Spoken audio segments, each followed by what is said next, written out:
Bismillahirrahmanirrahim. Alhamdulillahirrabbilalamin. Wassalatu wassalamu ala asyrafil anbiya'i wal mursalin wa ala alihi wa sahbihi ajma'in. Apa khabar wahai anak-anak didikku? Semoga kamu sentiasa berada dalam keadaan yang sihat sejahtera.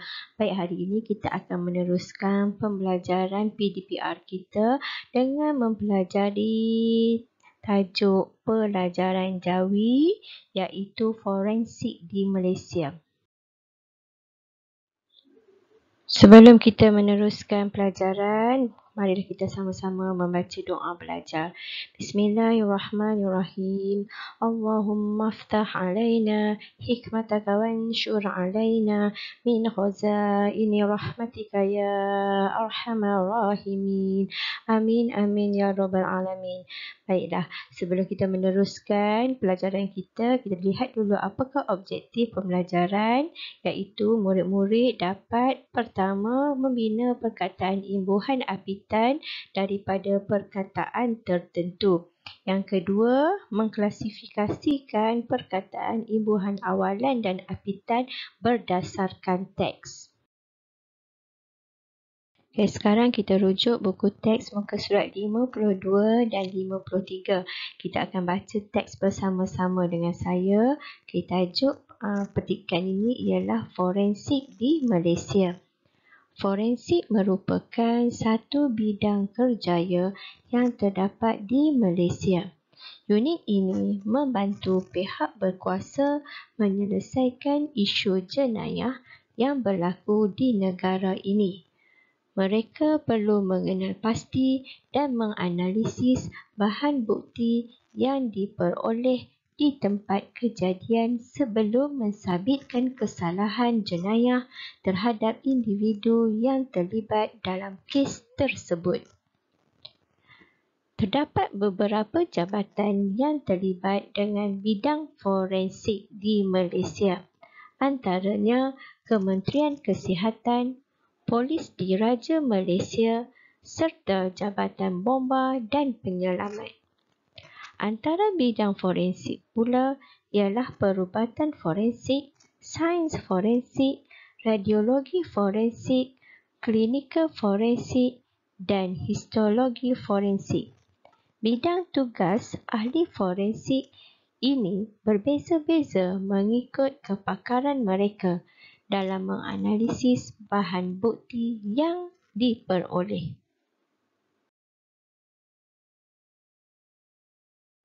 Kita teruskan bacaan kita. Contoh kes yang dikendalikan oleh forensik ialah pembunuhan, kecurian, pembuangan bayi dan pengedaran dadah.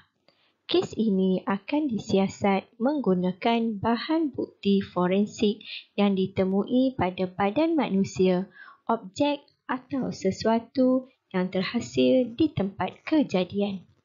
Berdasarkan bahan bukti tersebut, unit forensik akan membuat siasatan.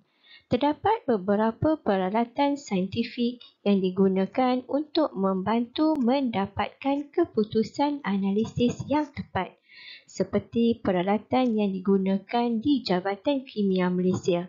Antaranya ialah kromatografi gas dengan mass selective detectors. Kedua, genetic analyzer. Melalui pelbagai proses siasatan yang dijalankan, unit forensik dapat mengenal pasti individu-individu yang terbabit dengan kesalahan jenayah. Jabatan forensik di Malaysia memainkan peranan penting dalam usaha membantu pihak berkuasa menangani, menyelesaikan dan mengurangkan kes jenayah. Secara tidak langsung, mereka turut membantu meningkatkan keharmonian dan kestabilan negara agar masyarakat hidup aman dan sejahtera. Baik, untuk latihan Jawi pada hari ini, saya nak kamu buat latihan dalam buku tulis Jawi. Okey, buat latihan dalam buku tulis Jawi. Baik, yang pertama, kamu jawab soalan berikut. Okey, yang pertama, nyatakan bidang forensik yang terdapat di Malaysia.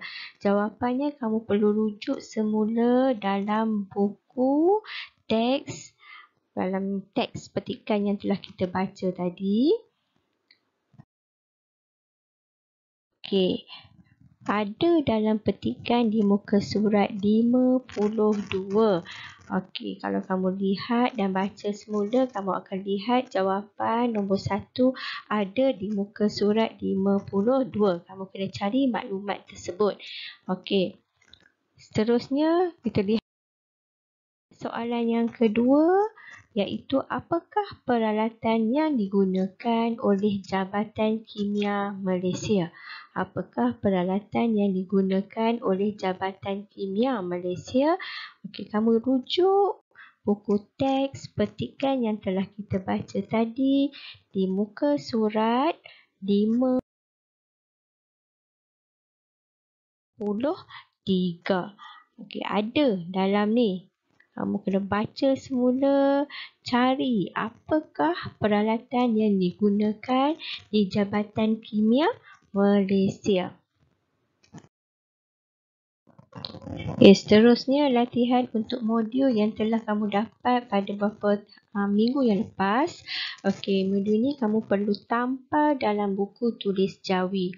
Baik, arahannya ialah letakkan imbuhan apitan yang sesuai pada perkataan di bawah.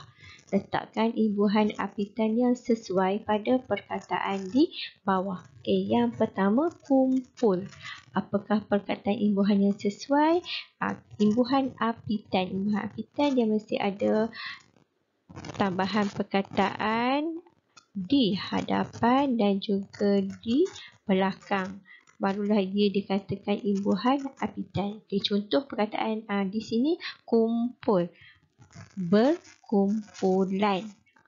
Berkumpulan. Ber tu imbuhan di awal, an tu ada imbuhan di akhir. Jadi ia dipanggil imbuhan apitan. Okey, yang lain-lain nombor 2, nombor 3, nombor 4, nombor 5 dan nombor 6, kamu cuba letakkan imbuhan apitan yang sesuai. Okey, baik. Kita lihat tugasan kamu yang terakhir. Berdasarkan modul yang kamu dapat, tampal dalam buku tulis jawi. Kemudian apa yang perlu kamu buat? Kamu rujuk buku teks muka surat 52 dan 53. Petikan yang mula-mula kita baca tadi, forensik di Malaysia. Kamu perlu cari dan senaraikan imbuhan apitan dan juga imbuhan awalan. Okey, ini awak betulkan ya. Letakkan, betulkan di sini imbuhan apitan dan di sini ialah imbuhan awalan. Okey, berdasarkan teks yang kita baca tadi iaitu muka surat 52 dan 53, kamu senaraikan. Ada 7 di sini, kamu senaraikan imbuhan apitan sebanyak 7 perkataan imbuhan apitan dan juga imbuhan awalan sebanyak 8 perkataan imbuhan awalan. Baik, itu sahaja pelajaran jawi untuk hari ini dan juga tugasan yang perlu kamu lakukan. Jadi saya harap kamu dapat melaksanakan tugasan ini dengan amanah dan bertanggungjawab kerana saya akan semak segala tugasan kamu ketika sekolah dibuka nanti. Jadi saya akhiri pelajaran kita pada hari ini dengan wabillahi taufiq wal hidayah. Wassalamualaikum warahmatullahi wabarakatuh dan semoga kita bertemu lagi.